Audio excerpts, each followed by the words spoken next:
اعوذ باللہ من الشیطان الرجیم بسم اللہ الرحمن الرحیم بدیانتی دراصل قیامت کا انکار ہے۔ کلا ان الکتاب الفجار لفی سجین وما ادراک ما سجین کتاب مرقوم۔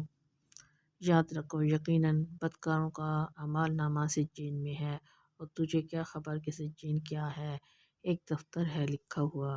فرمایا یاد رکھو بدکاروں کا دفتر اعمال ہی الگ ہے، یہ سجین ہے جو تحت الثرى میں سے بھی نیچے ہے۔ اے مخاطب جانتے ہو سجین کیا ہے؟ وہ ایک دفتر ہے جس میں کفار، ظالموں اور بدکاروں کے اعمال ہیں۔ ان کا ہر عمل چھوٹے سے چھوٹا، بڑے سے بڑا ہر گناہ لکھا جا رہا ہے۔ ان کا ہر جرم اس دفتر میں لکھا جاتا ہے۔ جتنے لوگ غیر نجات یافتہ ہوتے ہیں، مرنے کے بعد ان کی ارواح سجین سے متعلق ہو جاتی ہے۔ کفار کے اعمال نامے اور ارواح قیامت تک سجین میں رکھے جاتے ہیں جو 7ویں زمین کے نیچے ہیں۔ وَيْلٌ يَوْمَئِذٍ لِّلْمُكَذِّبِينَ الَّذِينَ يُكَذِّبُونَ بِيَوْمِ الدِّينِ۔ اس دن جھٹلانے والوں کی خرابی ہے، وہ لوگ جو جزا کے دن کو جھٹلاتے ہیں۔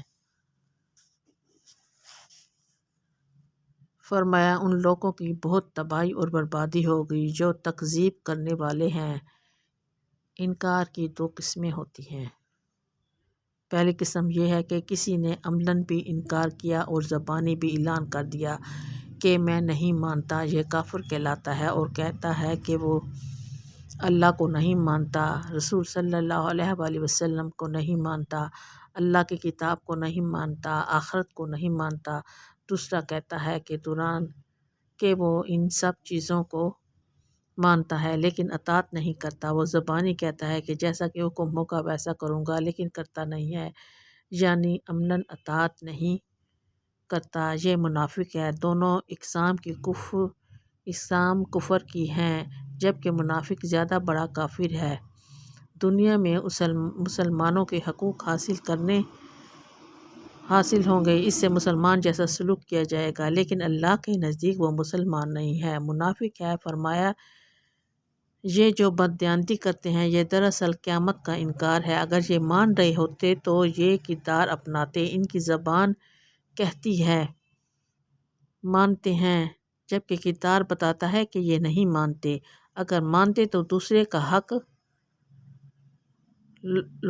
لوٹتے، اگر مانتے تو دوسرے کا مال اور آبرو لوٹتے، دہشت گردی کرتے، دوسرے کی جان لیتے، بازاروں میں لوگوں کو قتل کرتے، مساجد میں بم پھینکتے۔